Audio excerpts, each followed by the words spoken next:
Hi there, it's Susan from SusanWinter.net. Thank you so much for coming to my channel. Thank you for writing me with your questions so that I can answer you in this video. And this has to do with, not having a successful career and how that impacts our self-esteem and how we show up when we're dating. Okay, so this is from viewer Fiona, and she wrote a couple times. Okay, so I know this is really upsetting her. And Fiona writes, how do you date when your career is in shambles or in process? It's not ideal, but if the career is not less than a 6-month fix, should you abstain from the dating market?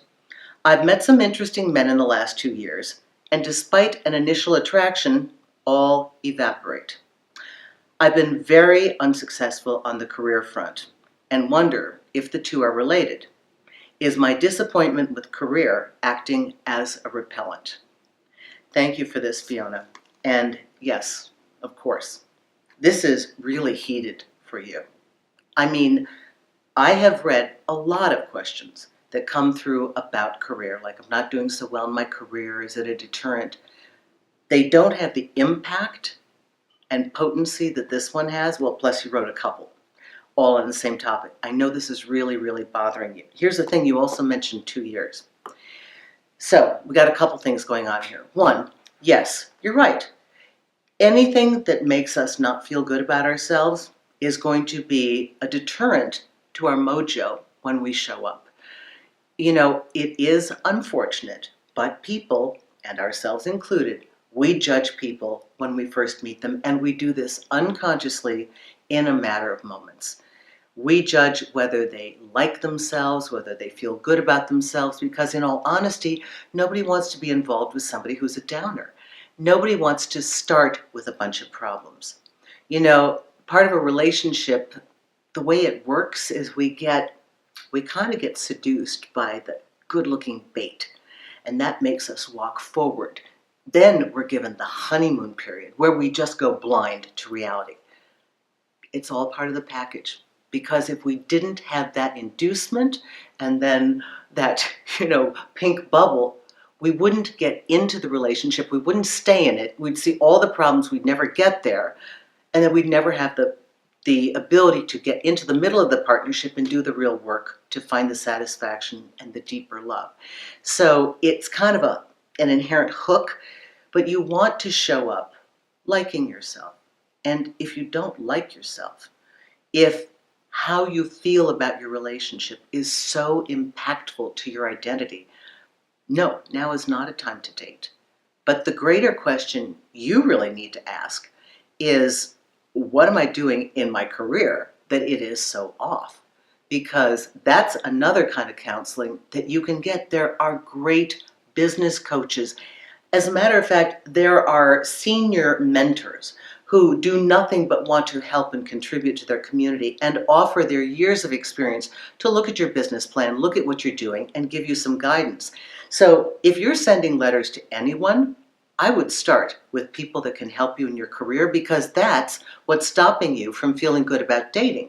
Remember, your career is how you make your money, how you the funnel for your life purpose.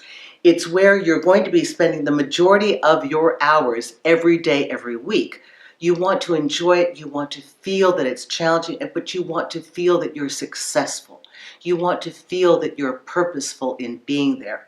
And if these things are not being fueled and fed continually, you're going to feel horrible about yourself. If every day you're walking out and feeling like a failure, there's no way you could begin to even feel good showing up on a date. So put your attention to your career first.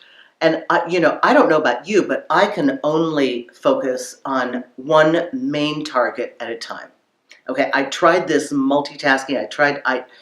When I was in college, I had a lot of things I did well. It was very hard for me to pick a major. And when I finally did, I literally had to close the door like a horse with blinders in Central Park and just focus on a couple of things, because I couldn't excel and make the progress I wanted. That's just me, okay?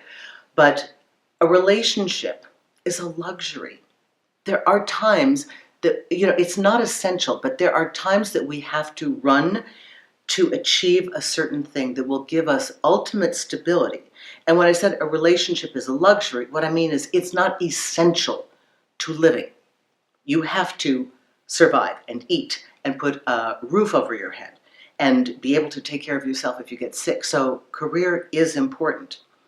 When you feel you have a strong enough foothold to at least feel like, okay, it's not where I want it to be, but it's not this looming thing in my life, then you can date. And prepare what you say. Know that the first question anybody's going to ask you is, so what do you do?